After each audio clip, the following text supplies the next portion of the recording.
السلام علیکم ورحمۃ اللہ وبرکاتہ ان الحمد للہ نحمده ونستعینه ونستغفره ونعوذ باللہ من شرور انفسنا ومن سیئات اعمالنا من يهده الله فلا مضل له ومن يضلل فلا هادي له واشهد ان لا اله الا الله وحده لا شريك له واشهد ان محمدا عبده ورسوله اما بعد فإن خير الحديث كتاب الله وخير الهدي هدي محمد صلى الله عليه وسلم وشر الأمور محدثاتها وكل محدثة بدعة وكل بدعة ضلالة وكل ضلالة في النار. أعوذ بالله من الشيطان الرجيم من حمزه ونفخه ونفثه.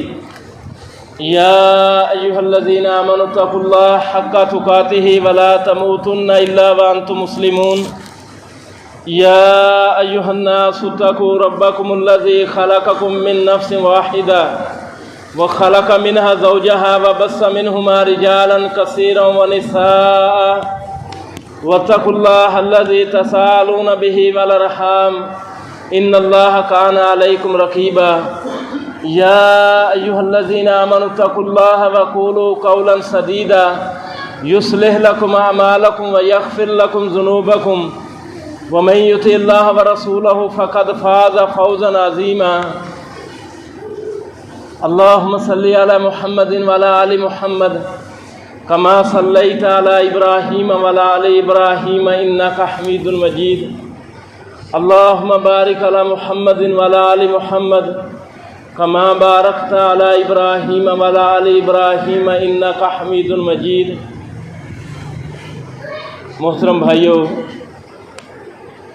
ہم روزانہ صرف فرضوں کی 17 رکعت کے اندر ہم اللہ تعالیٰ سے روزانہ یہ دعا کرتے ہیں کہ اہدنا الصراط المستقیم، کہ اے اللہ ہمیں سیدھے راستے پر چلا. صراط الذین انعمت علیہم، اس سیدھے راستے پر جس پر تیرے انعام یافتہ لوگ چلے ہیں، نہ کہ غیر المغضوب علیہم ولا الضالین، نہ کہ وہ جن پر تیرا غضب اور غصہ ڈھایا گیا، اور نہ وہ جو گمراہ ہوئے ہیں. یعنی روزانہ ہم صرف فرضوں کے اندر 17 رکعت کے اندر اللہ تعالیٰ سے یہ سوال کرتے ہیں. یہ انعام یافتہ لوگ کون ہیں؟ خود قرآن مجید کے اندر اللہ تعالیٰ نے بیان کیا ہے، من یطع اللہ ورسولہ فاولئک مع الذین انعم اللہ من النبیین والصدیقین والشہداء والصالحین وحسن اولئک رفیقا. اللہ نے فرمایا جس بندے نے اللہ اور اس کے رسول کی اطاعت کی تو اللہ تعالیٰ اس بندے کو ان لوگوں کے ساتھ ملا دے گا جن پر اللہ تعالیٰ نے انعام کیا ہے.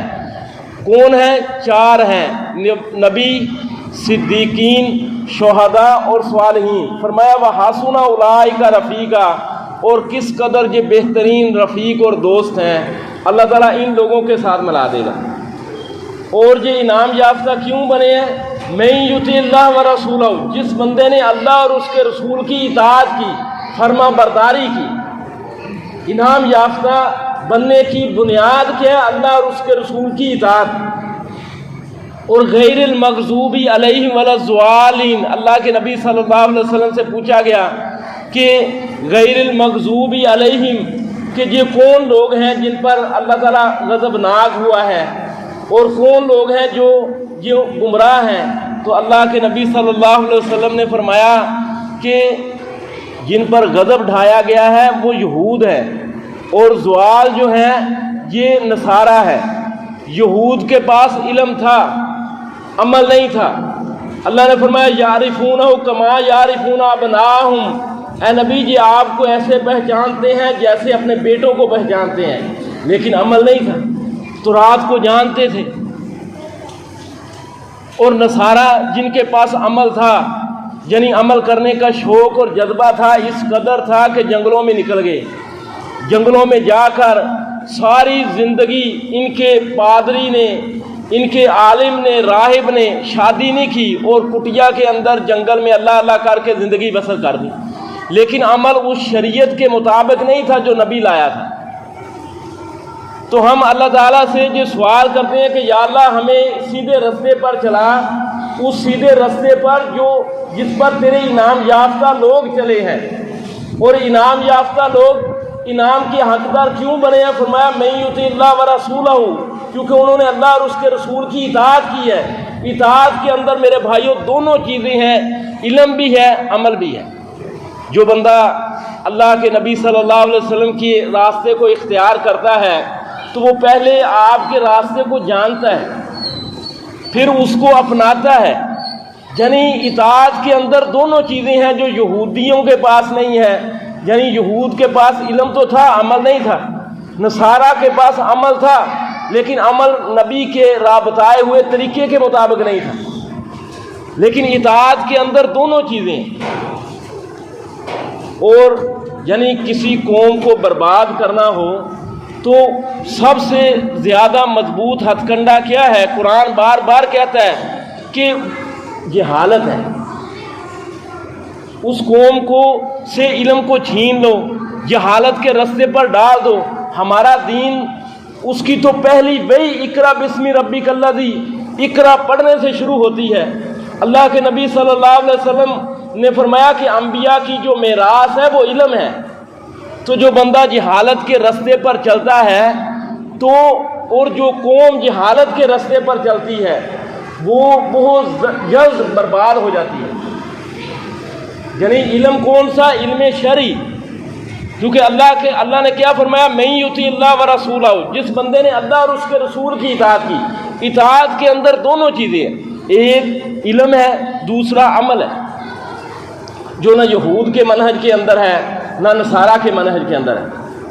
یعنی اللہ کے نبی صلی اللہ علیہ وسلم کی بے شمار روایتیں ہیں، احادیث ہیں، جن میں اس مغضوب علیہم اور زوال کا منہج بیان کیا گیا ہے۔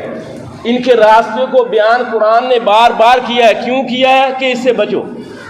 نبی صلی اللہ علیہ وسلم کا فرمان ہے ترمذی کے اندر، اور یہ نبی صلی اللہ علیہ وسلم کا ایک معجزہ بھی ہے کہ آپ صلی اللہ علیہ وسلم نے ہمیں ایک آنے والے راستے کی خبر دے دی ہے کہ یہ کام ہوں گے، لیکن ان کاموں کا ہونے کا مطلب یہ نہیں ہے کہ تم اس راستے کو اختیار کر لو۔ اللہ کے نبی صلی اللہ علیہ وسلم کا فرمان عبداللہ بن عمر رضی اللہ تعالیٰ عنہ بیان کرتے ہیں، فرمایا لَیَأْتِیَنَّ عَلیٰ أُمَّتِی مَا أَتَىٰ عَلیٰ بَنِی اسرائیل، کہ میری امت پر ہو بہو وہی حالات آئیں گے جو بنی اسرائیل پر آئے۔ حَذْوَ النَّعْلِ بِالنَّعْلِ، یہاں تک کہ جس طرح جوتا جوتے کے مشابہ ہوتا ہے اس طرح۔ اور صحیح بخاری کے اندر لَتَتَّبِعَنَّ سُنَنَ مَنْ كَانَ قَبْلَكُمْ، تم ضرور اپنے سے پہلی امتوں کے نقش قدم پر چلو گے۔ شبرن بشبر، یہاں تک کہ بلشت برابر بلشت، ذران بھی ذرا، جہاں تک کہ ذرا برابر ذرا۔ فرمایا حتیٰ لو سلکوا، جہاں تک کہ ان میں سے کوئی ایسا بندہ گزرا ہو جوہرا ضبن، جو کسی گو کے بل کے اندر گھسا ہو۔ یعنی یہ ایک تو سوراخ ہے، تنگ ہے، دوسرا بدبودار ہے۔ تو فرمایا تمہارے اندر بھی کوئی ایسے لوگ آئیں گے لَسَلَکْتُمُوهُ، وہ اس رستے پر چلیں گے۔ جہاں تک کہ صحابہ نے اللہ کے نبی صلی اللہ علیہ وسلم سے یہ سوال کیا، اے اللہ کے نبی صلی اللہ علیہ وسلم، پہلی امتوں سے آپ کی مراد یہود و نصارہ ہے۔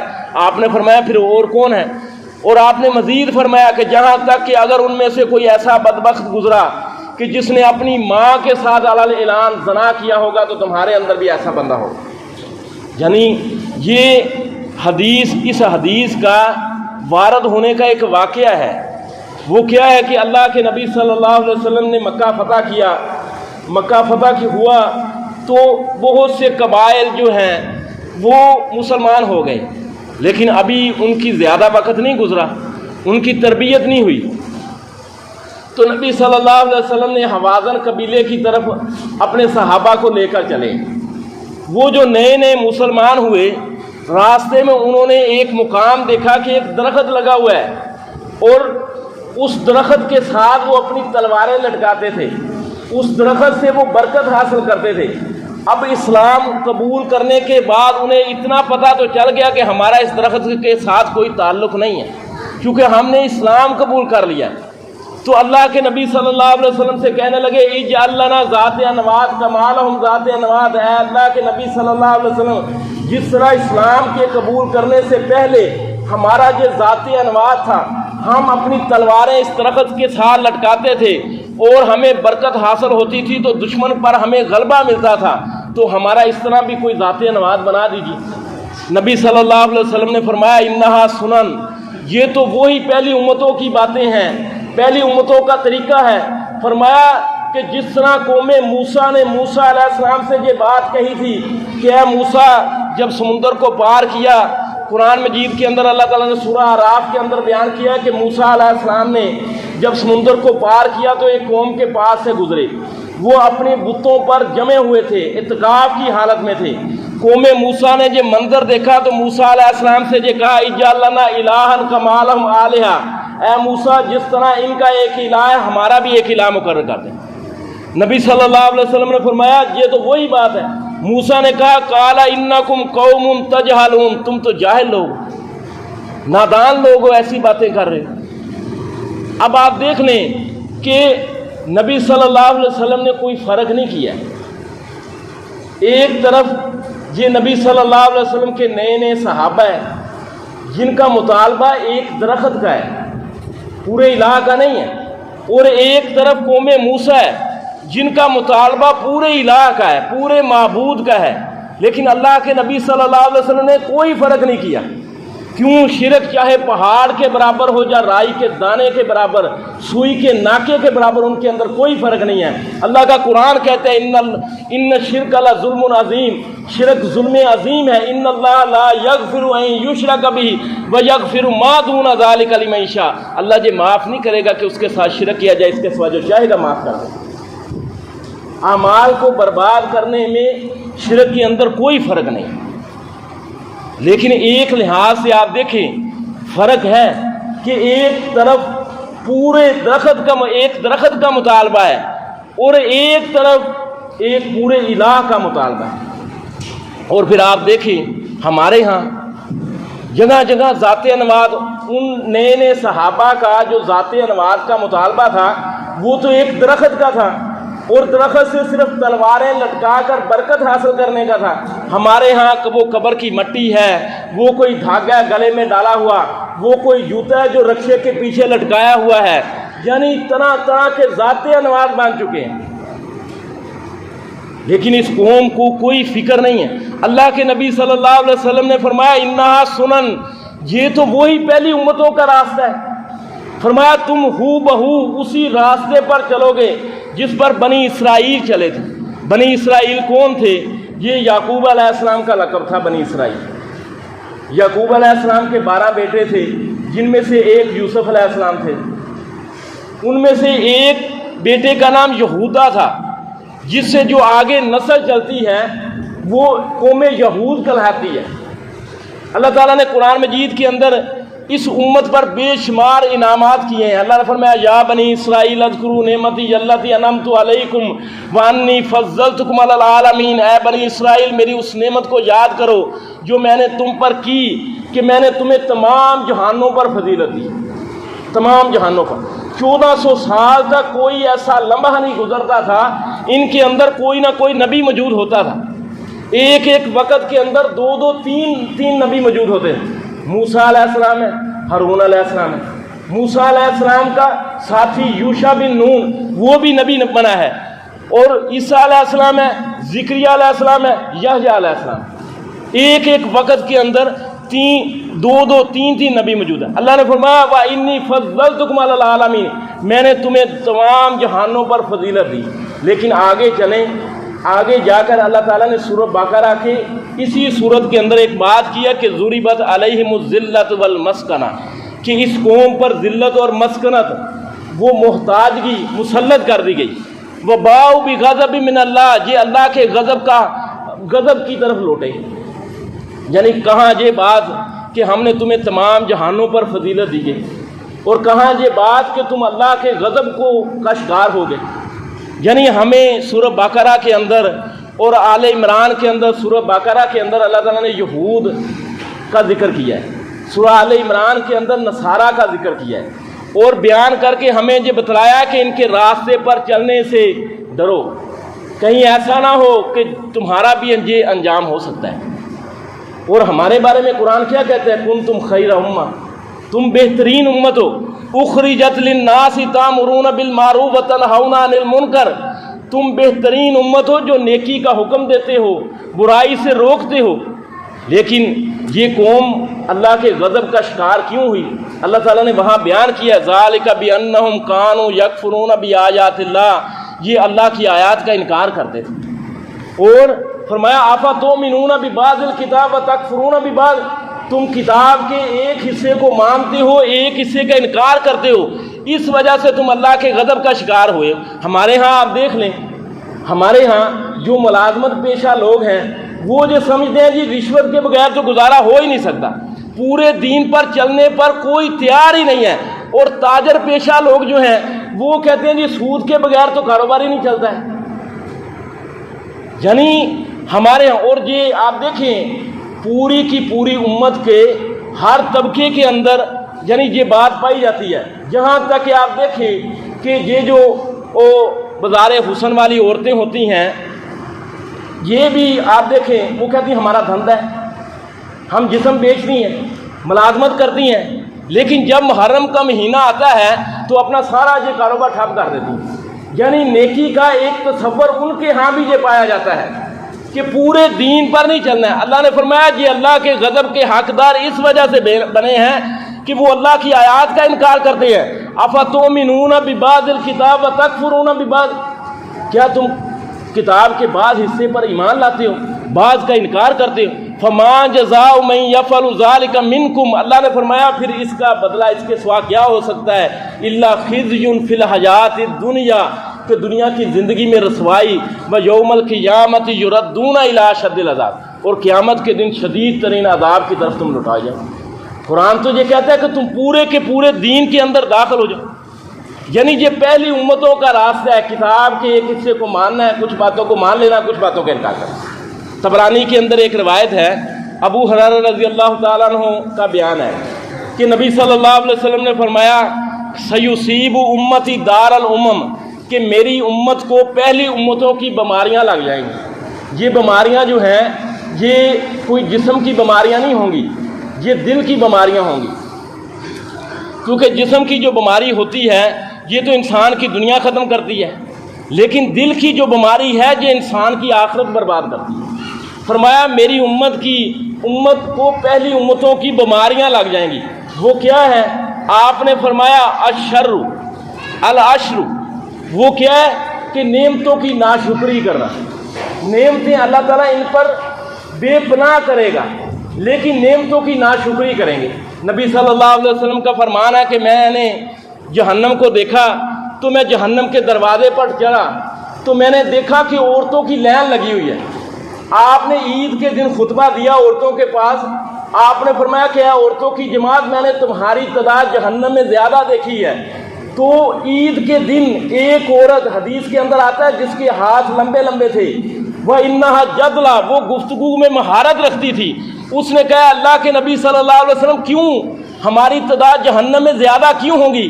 فرمایا تکفرن العشیر، تم اپنے خاوند کی ناشکری کرتی ہو، وتکثرن اللانا، اور تم لعن طعن بہت زیادہ کرتی ہو، تم عورتوں کی جماعت جہاں بیٹھتی ہو سب کچھ کھنگال ڈالتی ہو۔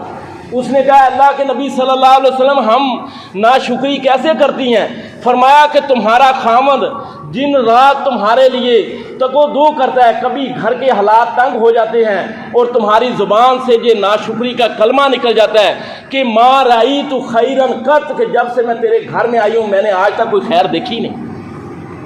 فرمایا یہ پہلی امتوں کی بیماری کہ نعمتوں کی ناشکری کرنا، یہ تم اس کو اشکار ہو جاؤ گے۔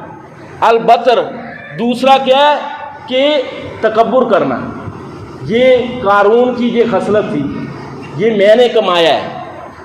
یعنی اگر کسی کے پاس کوئی نعمت ہے تو اس کو اللہ کی طرف منسوب کرنے کی بجائے کہے گا یہ میں نے کیا ہے، یہ میں نے یوں کیا ایسے کیا تو یہ میری کمائی ہے۔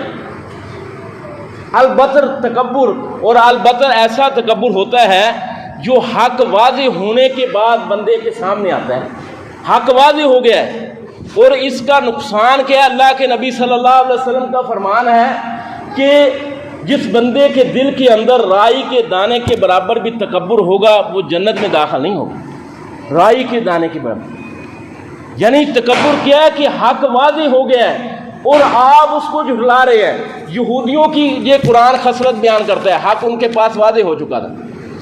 قرآن کہتا ہے یعرفون ابناہم، اے نبی یعرفون کما یعرفون ابناہم، یہ آپ کو اس طرح پہچانتے ہیں جس طرح اپنے بیٹوں کو پہچانتے ہیں۔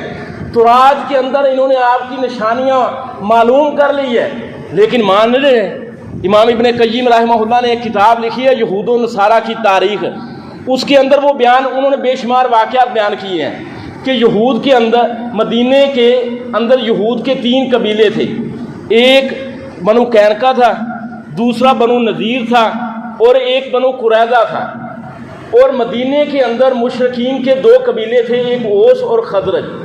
اوس قبیلہ بنو نذیر اور بنو قریظہ کے ساتھ ان کا بھائی چارہ تھا، یعنی برادرانہ تعلق تھا، اور جو خزرج تھا اس کا بنو قینقاع کے ساتھ ہے۔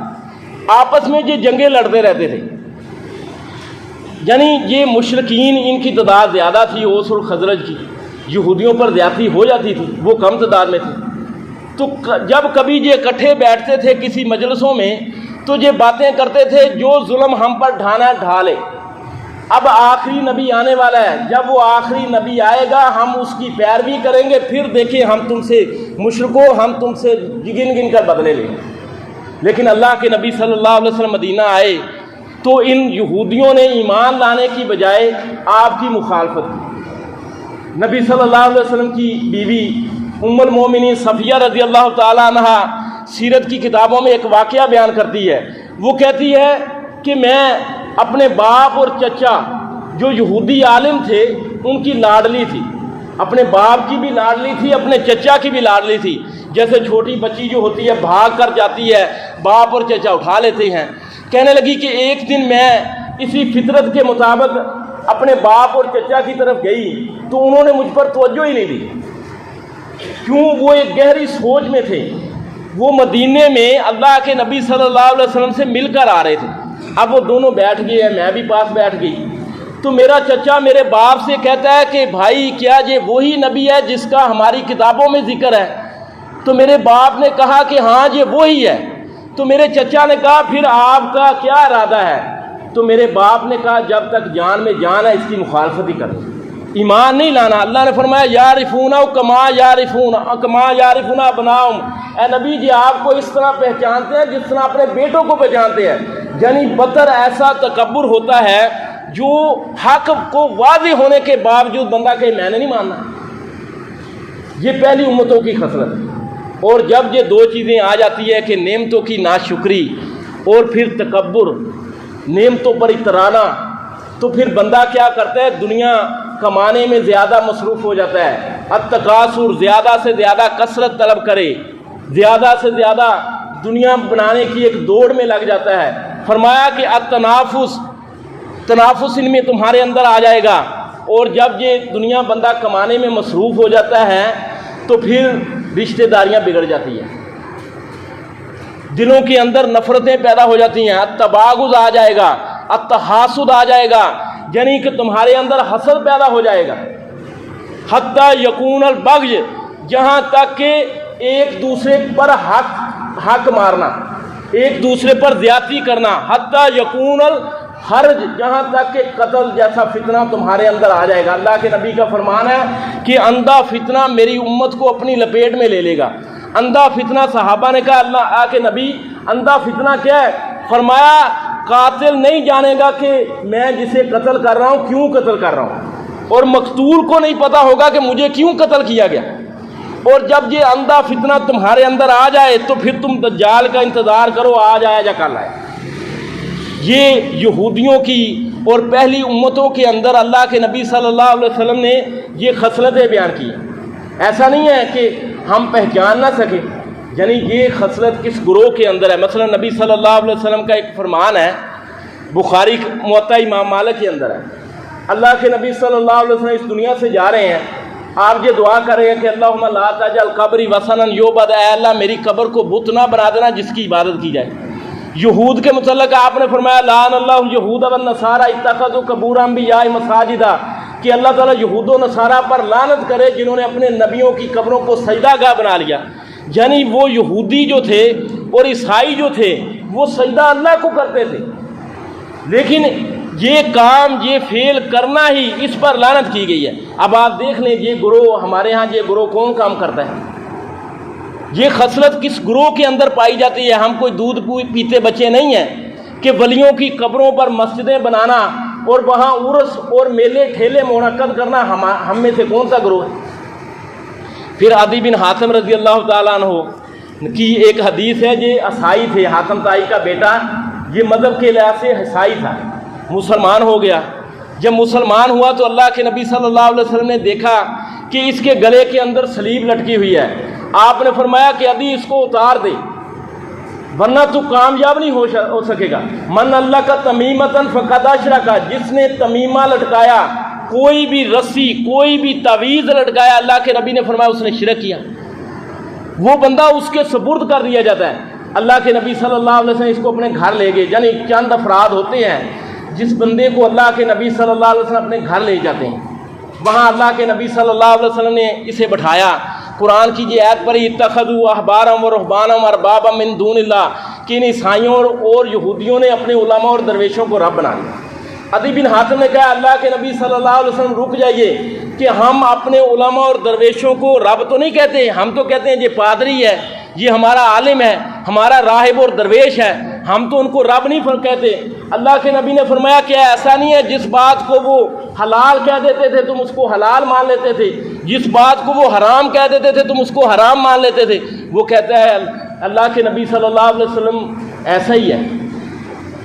تو اللہ کے نبی نے فرمایا فَتِلْكَ عِبَادَتُهُمْ، یہ تو یہی ان کی عبادت ہے، یہی ان کی عبادت ہے۔ اب آپ دیکھ لیں کہ ہمارے ہاں ایک گروہ ہے جس کے پاس اللہ کے نبی صلی اللہ علیہ وسلم کا سیدھا سیدھا فرمان آ جاتا ہے، لیکن وہ یہ کہتا ہے جی ہمارے ہاں نہیں ہے۔ یعنی یہ دین جو ہے یہ ہمارے ہاں تمہارے ہاں کا کوئی کھیل ہے؟ یہ دین تو اللہ کی وحی کا نام ہے، جو اللہ کے نبی صلی اللہ علیہ وسلم سے آ جائے گا وہ ثابت ہے۔ اللہ کے نبی صلی اللہ علیہ وسلم کا فرمان ہے کہ یہود جو ہے یہ ہم پر 3 چیزوں پر حسد کرتے ہیں۔ وہ 3 چیزیں کون سی ہیں؟ صف بندی، صف بندی، تمہاری صفوں پر وہ حسد کرتے ہیں، تمہارے اتفاق اور اتحاد پر وہ حسد کرتے ہیں، صف بندی پر۔ دوسرا فرمایا السلام علیکم، تمہارا ایک دوسرے کو سلام کہنا، کیونکہ تمہارا سلام جو ہے یہ جنتیوں کا سلام ہے، یہ اس پر حسد کرتے ہیں۔ تیسرا آپ نے فرمایا کہ جب تم اونچی آواز سے آمین کہتے ہو تو وہ حسد کرتے ہیں۔ یعنی آپ دیکھیں یہود اگر آمین آہستہ آواز میں ہے تو پھر یہود کو حسد کیوں ہو؟ صحابہ اونچی آواز سے آمین کہتے تھے تب یہود حسد کرتے تھے۔ تو اب آپ یہ کہیں جی کہ یہ ہمارے ہاں نہیں ہے، یہ آپ کے ہاں ہے، یہ دین ہمارے ہاں اور آپ کے ہاں کا کوئی مسئلہ ہے؟ اس طرح قرآن مجید کے اندر اللہ تعالیٰ نے بیان کیا ہے فَخَلَفَ مِن بَعْدِهِمْ خَلْفٌ أَضَاعُوا الصَّلَاةَ، یہ سورہ مریم کے اندر اللہ نے بیان کیا ہے کہ یہ بنی اسرائیل کے بعد کچھ ایسے جانشین پیدا ہوئے جو نااہل تھے، جنہوں نے نمازوں کو ضائع کیا، نمازوں کو ضائع کیا، وَاتَّبَعُوا الشَّهَوَاتِ، تو اللہ نے فرمایا انہوں نے اپنی خواہشات نفس کی پیروی کی، فَسَوْفَ يَلْقُونَ غَيًّا، تو عن قریب وہ گمراہی میں داخل ہوں گے۔ گمراہی کیا ہے؟ سب سے بڑی گمراہی جہنم ہے، وہ جہنم میں داخل ہوں گے۔ یہ سورہ سبا کے اندر اللہ تعالیٰ نے بیان کیا ہے سلیمان علیہ السلام کا واقعہ۔ یعنی سلیمان علیہ السلام حاضری لگایا کرتے تھے، جانوروں تک کی حاضری لگایا کرتے تھے، ہدہد کی حاضری لگائی کہ ہدہد غائب ہے۔ یعنی سلیمان علیہ السلام کی باریک بینی آپ دیکھیں کہ ہدہد جانور غائب ہے تو اس کو نوٹ کیا ہے۔ تو آپ دیکھیں اذان ہو جائے تو کیا ہمارا رب وہ 5 وقت جو بندہ حاضر نہ ہو، سلیمان علیہ السلام نے کیا ہدہد غائب ہے، میں اسے ہو سکتا ہے ذبح کر دوں جب کوئی سخت سزا دوں، تو جو بندہ 5 وقت حاضر نہ ہو تو کیا ہمارا رب اس بندے پر رحم کرے گا؟ اللہ تعالیٰ نے حاضری لگائی ہے، فرمایا فَخَلَفَ مِن بَعْدِهِمْ، ان بنی اسرائیل میں پہلی امتوں میں کچھ ایسے نااہل ہوئے، خلفن اضاعوا الصلاۃ، جنہوں نے نمازوں کو ضائع کیا۔ اللہ کے نبی صلی اللہ علیہ وسلم معراج پر گئے تو موسیٰ علیہ السلام نے کیا کہا؟ انی جربت بنی اسرائیل، میں نے بنی اسرائیل کا تجربہ کیا، 2 نمازیں نہیں پڑھ سکی، آپ کی امت 50 کیسے پڑھے گی؟